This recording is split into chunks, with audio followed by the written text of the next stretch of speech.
고용 없는 성장, 갈수록 커지는 빈부격차 속 사회적 기업이 주목을 받아왔습니다. 꼭 경제적인 측면에서뿐만 아니라 배려하는 마음이 실종된 우리 사회를 상생의 정신으로 타파해보자라는 점에서도 주목을 받아왔는데요. 이런 사회적 기업이 출범한 지도 이제 10년이 됐습니다. 고용과 복지, 두 마리 토끼를 어떻게 잡고 있는지, 또 앞으로 짚어가야 할 과제는 무엇인지 오늘 이 시간 이야기 들어보겠는데요. 피브로드 전주 초대석, 오늘은 전북사회경제포럼 유남희 이사장을 만나봤습니다. 교수님 반갑습니다. 네, 안녕하세요. 안녕하십니까. 전북대학교 유남희입니다.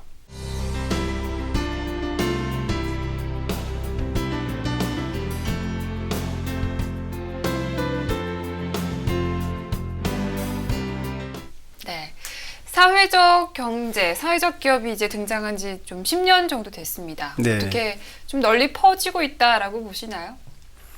그렇죠. 이제 일반에서 사회적 경제에 대한 이해도 많아지고 네. 사회적 경제에 대한 이해가 부족했던 시점에 비하면 굉장히 많은 영역에서 사회적 경제 도입이 또 실천되고 있는 그런 상황입니다. 네, 사회적 경제, 지금 채널 돌리시는 분들 중에서 잘 모르시는 분들도 계시니까요. 네네. 기존 경제 개념과 어떤 것이 다른지 좀 설명 부탁드릴게요. 네. 기존에 우리가 지금 경제적인 관점에서 보면 자본주의 시장 경제는 어떤 그 시장에서 무한 경쟁 체계 이런 것들인데, 사회적 경제는 이제 사람 중심의 호혜 경제가 도입됐다, 이런 계기라고 보시면 될 것 같고, 네. 그런 측면에서 전체적인 경쟁 체계보다는 사람 중심의 어떤 지역 순환 경제 체계가 갖추어졌다, 이렇게 보시면 될 것 같습니다. 근데 자본주의 사회에서 경제라는 개념이 사실 경쟁의 개념이 좀 있기도 네. 하잖아요. 네네. 그래서 좀 기존의 좀 경제 활동, 기존의 기업들이 좀 잘 해왔다면 이런 네.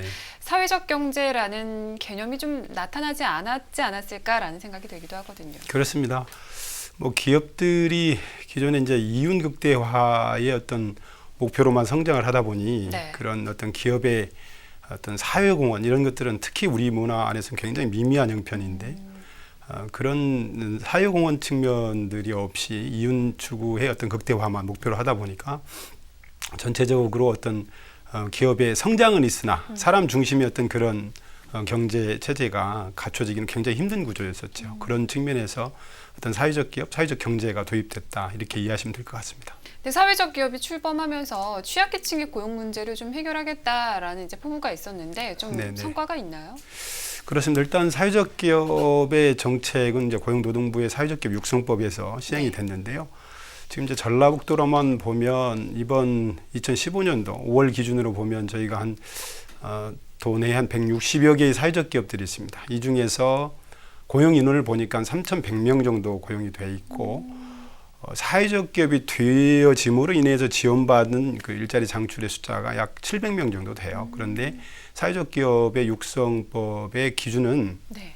지원받는 일자리의 50% 이상을 취약계층을 고용해야 되거든요. 네. 그러니까 어떤 시장에서도 하기 힘든 그 정도의 숫자들이 취약계층들의 일자리가 창출된 그런 가치들이 있다, 이렇게 이해하시면 될 것 같습니다. 그럼 도내에서 이제 그런 취약계층을 고용한 기업들 중에서 좀 성공한 사례가 네. 있을까요?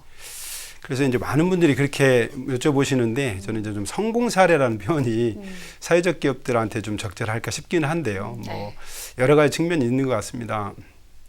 고용이라고 하는 측면에서 보면 어떤 양적인 측면과 이제 질적인 측면을 볼 수 있는데, 양적인 측면은 아무래도 이제 사회적 기업이 됨으로 인해서 많은 고용 인원을 확보하는, 우리 전북 지역으로 보면 시설 유지 관리 분야에 종사하는 사회적 기업들이 한 15개 정도 돼요. 네. 이런 기업들이 아주 양질의 일자리는 아니지만 양적의 어떤 그 취약계층들의 일자리를 좀 확보하고 있다, 이렇게 이해하시면 될 것 같고, 질적인 측면에서는 이제 여러 가지 형태, 아까 말씀드렸던 사회적 취약계층은 정말 우리나라 기업 문화에서는 이렇게 일자리 갖기가 굉장히 힘들지 않습니까? 네. 이런 측면에서 장애인이라든지 고령자, 이런 취약계층들을 고용하는 어떤 품질로 보면 착한 자전거라든지 두메산골 영농조합, 제너럴바이오, 그리고 우리 전라북도 안에는 문화예술 사회적 기업들 10개 정도가 모여서 협동조합을 구성했어요. 네. 이런 참여하고 있는 사회적 기업 전체의 어떤 그런 고용 안정, 그다음에 품질 이런 것들이 굉장히 우수한 사례라고 볼 수 있습니다. 근데 사회적 경제가 활성화되면 이제 지역 경제에도 어떤 영향을 미칠지 좀 궁금해지는데 도내는 좀 어떤가요? 어떻게 보면 사회적 경제의 어떤 필요성과 당위성을 개념적으로 이해하기도 하지만 현실적으로 이해하게 되면 지금 말씀하신 것이 굉장히 중요한 부분입니다. 왜냐하면 안타깝긴 하지만 지금 우리 전라북도가 재정 자립도 전국의 최하위입니다. 그러면 재정 자립도 전국 최하위인 우리 전라북도가 어떻게 개선해 나가고 생존할 수 있을까? 가장 기본적인 것은 대기업을 유치하는 거예요. 네. 대기업을 유치해서 신규 일자리를 많이 창출하는 것인데 그렇죠. 현실적으로 뭐 영원한 일이지 않습니까? 네.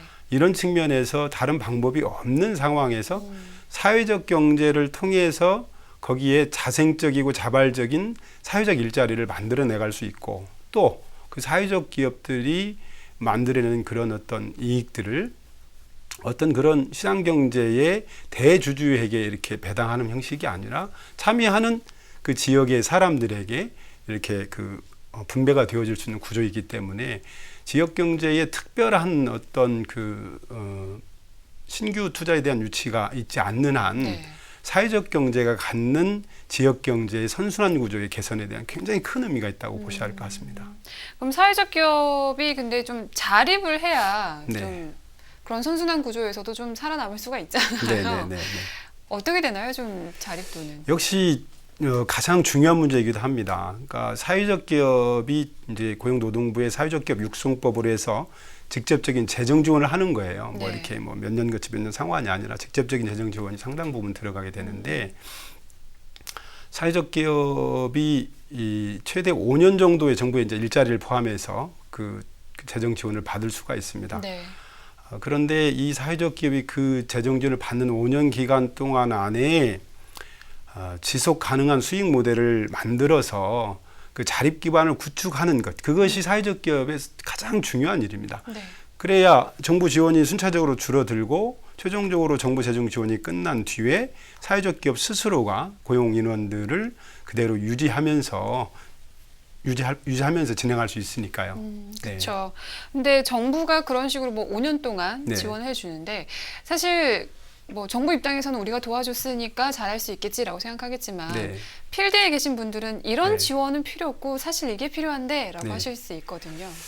뭐 이제 지원의 세부 강론을 보면 여러 가지 이제 형태의 저희들이 이제 세분화를 들여다볼 수 있는데요. 좀 네. 큰 틀에서 본다면, 그러니까 기존의 지금 사회적 기업의 육성 정책은 정부의 직접적인 재정 지원을 통해서 일자리 지원, 뭐 한 기업당 심사를 통해서지만 최대 50명까지 최대 5년간 지원이 가능해요. 그리고 또 사학개발비도 그러고.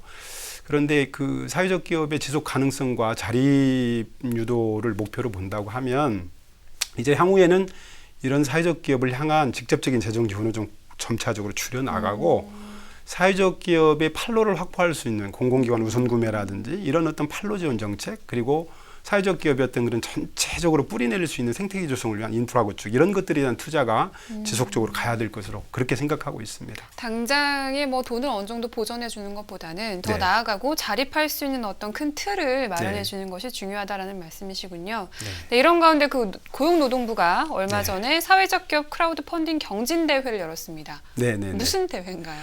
예, 크라우드 펀딩 하면 이제 일반인들은 좀 익숙하지 않을 텐데요. 네. 뭐 사전적 의미로만 보면 다수 대중으로부터 이렇게 돈을 좀 모은다 이런 뜻인데요. 네.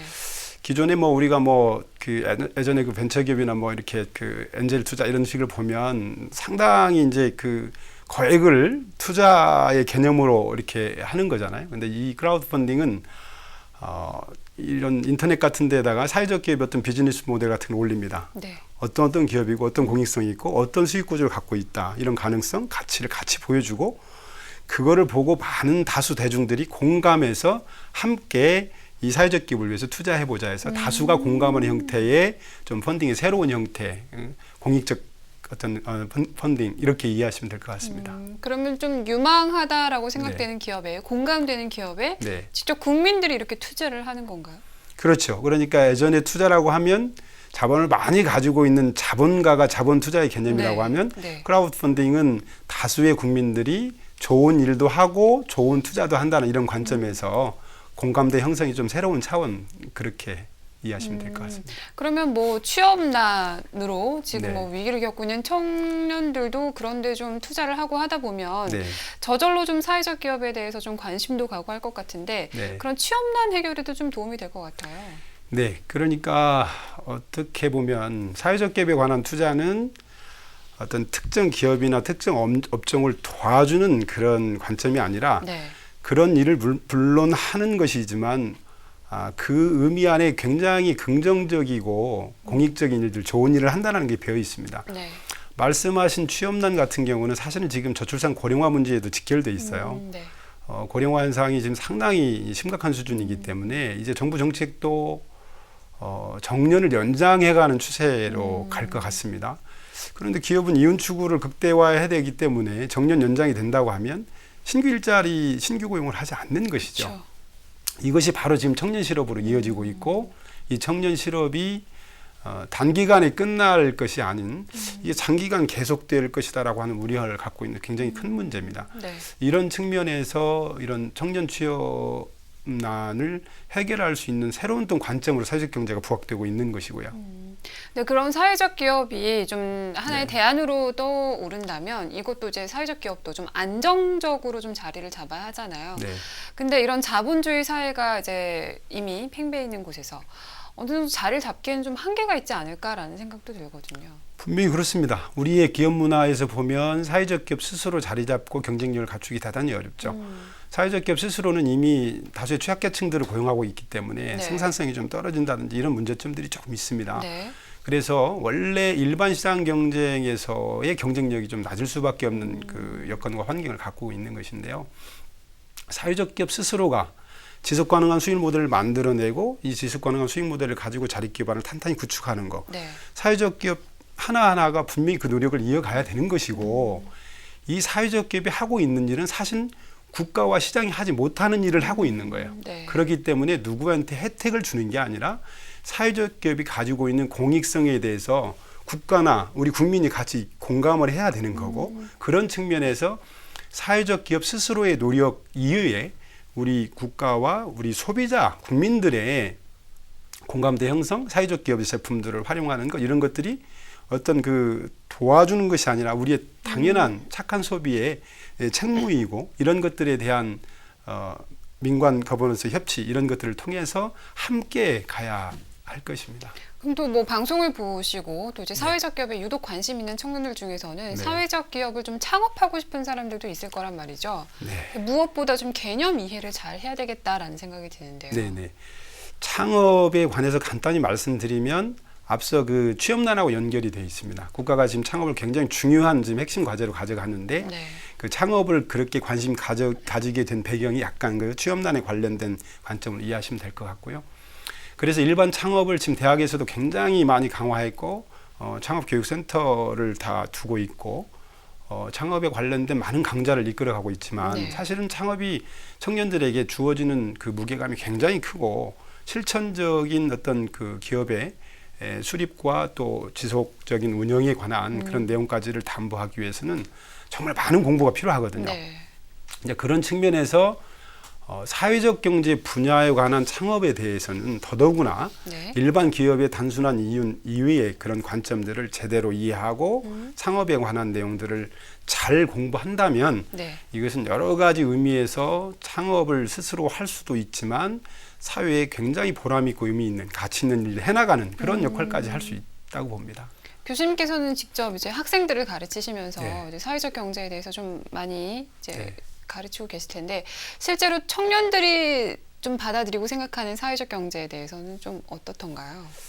예전에 비해서는 그 많이 이제 사회적 경제에 대해서 관심을 갖는 것 같아요. 그래서 지금 제가 전북대에서 사회적 기업 창업론도 지금 강의를 하고 있는데 네. 학생들의 그 반응하는 그 태도도 굉장히 많이 달라졌고 또 적극적인 것 같아요. 그리고 사회적 기업에 관련된 창업뿐만 아니라 이제 네. 사회적 경제 영역으로 좀 넓혀보면 협동조합 같은 형식, 그러니까 다수의 학생들이 공동으로 참여해서 만들어내고 공동의 창업과 공동의 운영이 가능한 이런 것들, 그리고 뭐 이런 전체를 이어갈 수 있는 사회적 기업, 사회적 경제 아카데미들도 운영하고 있고요. 이런 청년들이 실질적인 그런 사회적 기업 협동조합 창업에 성공할 수 있도록 도와주기 위해서 지금 국가에서도 지금 소셜벤처 경진대회 같은 걸 해요. 네. 이런 지금 저희 학교 안에서도 운영하고 있는 이 프로그램들을 그런 소셜벤처 경진대회까지 이어주고 실제로 창업으로 연결하고 창업에서 또 관리해주는 이런 시스템을 갖고 있는 것이죠. 그럼 실제로 그 제자들 중에서 뭐 네. 동아리 형태로 뭐 이렇게 출발했다가 뭐 네네. 실제로 뭐 창업을 하고 뭐 이런 네네. 케이스가 있을까요?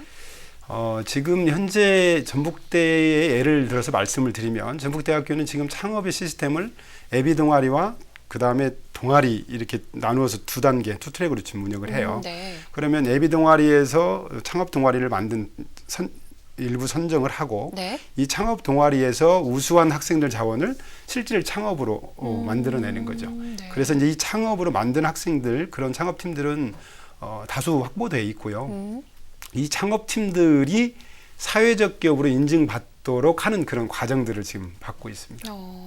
근데 일부 학생들 중에서는 이것을 좀 끝까지 끌고 나가면 좋은데 이것을 이제 끌고 나가지 않고 뭐 취업용 스펙 쌓기로 이제 하나의 과정으로 네네. 이용하는 친구들도 있는데 어떨까요?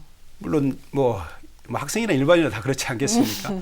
예를 들면 지금 창업에 관련된 여러 가지 지원 정책을 저희 대학 안에서도 하고 있는데 네. 이런 지원 체계에만 관심이 있거나 앞서 말씀하신 것처럼 어떤 스펙 쌓기 정도로 생각을 해서 들어온 학생들은 그 자체에 대해서 어떤 아이디어를 내는 형식을 따라가는 것이지 지속 가능한 어떤 기업의 형태와 운영 구조를 가져가지는 못해요. 그래서 당연히 네. 사회적 경제 창업에 관심이 있는 학생들은 사회적 경제에 대한 분명하고 확실한 이해, 거기에 대한 교육을 기본적인 전제로 해서 기업의 창업 모델을 다음 단계를 밟아가는 식으로 지금 그렇게 교육하고 이끌어가고 있습니다. 좀 사회적 경제에 참여하기 위해서는 어느 좀 사명감도 어느 정도는 좀 있어야 되겠다라는 생각이 들어요. 네, 그 사명감은 뭐 어떤 다른 도덕적 관점 교육으로 뭐 바라볼 필요도 없고요.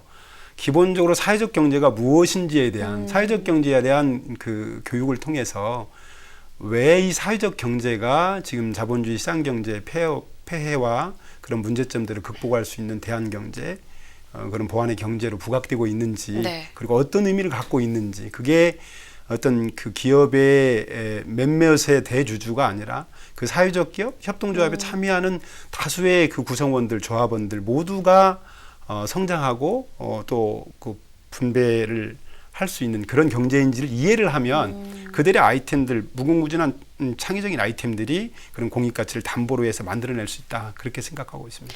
교수님께서는 지금 그 전북대학교 산학연구처 부처장으로도 이제 활동하고 네. 계시잖아요. 네. 그럼 사회적 경제에 대한 협력 사업도 추진하고 계신가요? 네, 지금 제가 아마 국립대학교에서는 처음이 아닌가 싶은데요. 네. 제가 지금 전북대 산학연구 부처장을 맡고 있으면서 전북대학교 사회적경제연구센터를 작년에 설치를 해서 제가 지금 네. 센터장을 겸임하고 있습니다. 네.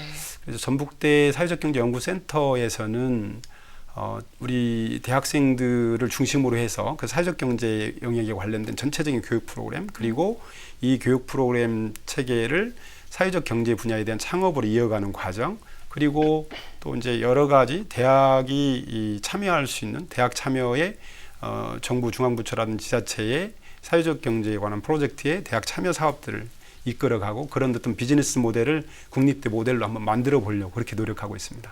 근데 교수님께서 처음에 이쪽 분야에 관심을 갖게 된 계기가 참 궁금해지는 게 네. 사실 뭐 다 그럴 수는 없겠지만 네네. 교수님 세대는 지금 세대보다는 뭐 네. 취업난이 뭐 심각했던 것도 아니고 그리고 뭐 파이에 있어서 네. 많은 사람들이 그렇게 독자하는 것도 아니었는데 왜 네. 하필 사회적 경제에 이렇게 관심을 가지게 되셨을까요?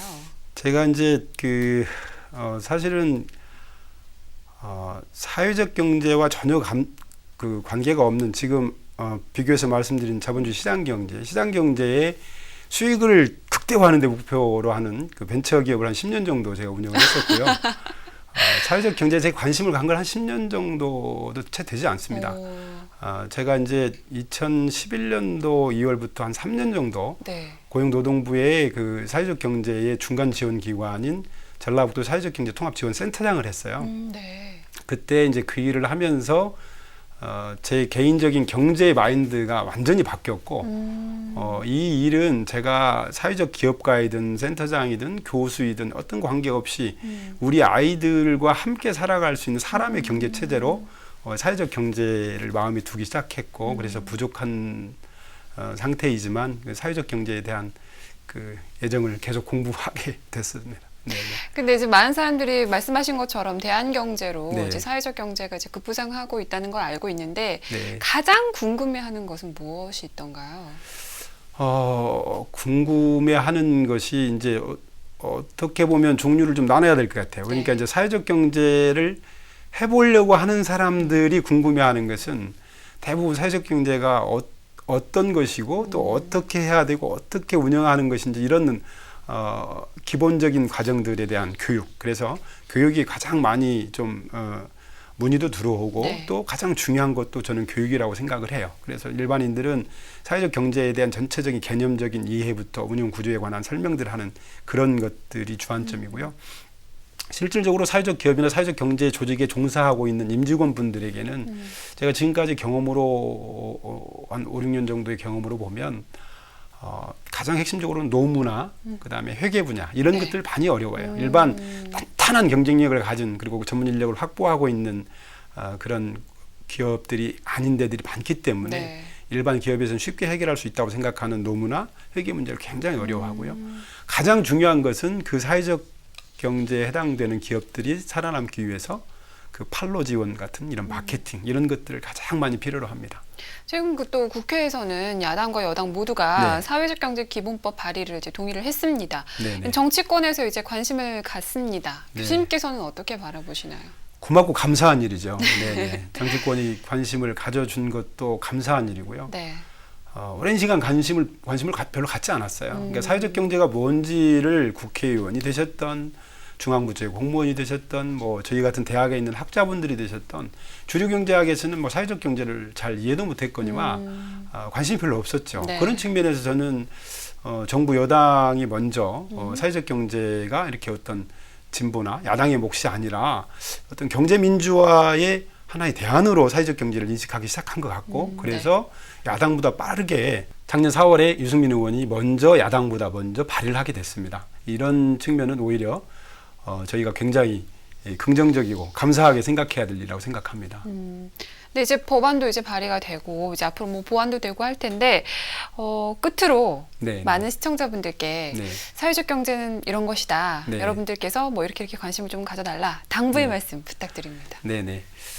그 사회적 경제는 앞서도 말씀드렸습니다만 어떤 분야, 어떤 지역의 몫이거나 그런 영역이 아니라 우리가 전체적으로 지금 해결하지 못하는 어떤 지역 경제의 선순환 구조, 그 다음에 사람 중심의 경제 체제를 확보할 수 있는 가장 그 가치 있고 유망한 길입니다. 그래서 사회적 경제는 특정한 어떤 전문가들의 몫이 아니라 이제 민과 관이 함께 협치하고 연대하고 협력하는 사업으로 그리고 국민이 함께 동참해서 사회적 경제에 종사하는 많은 분들이 뿌리 내리고 이것을 우리가 사회적 경제가 지역의 국가 안에 생태계 조성이 된다고 하는 것입니다.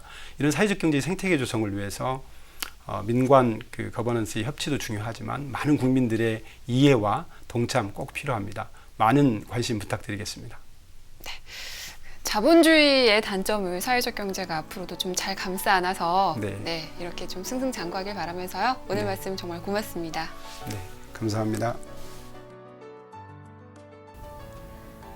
경제적 가치, 살아가면서 절대 무시할 수 없을 만큼 소중한 것이긴 합니다. 하지만 경제적 가치만 따지다 보면 주변의 소중한 것들을 잃어버리는 경우를 많이 봐왔죠. 그 가운데 사회적 기업이 새로운 가치를 추구하면서 많은 사람들의 공감을 얻고 있습니다. 그러고 보면 우리 사회 아직도 희망이 샘솟는 곳 아닐까라는 생각이 드는데요. 무엇보다 지역 주민들의 삶의 질을 생각하는 사회적 기업으로 더욱 성장하길 바라면서요. 오늘 초대석은 여기까지 하겠습니다. 시청해주신 여러분 고맙습니다.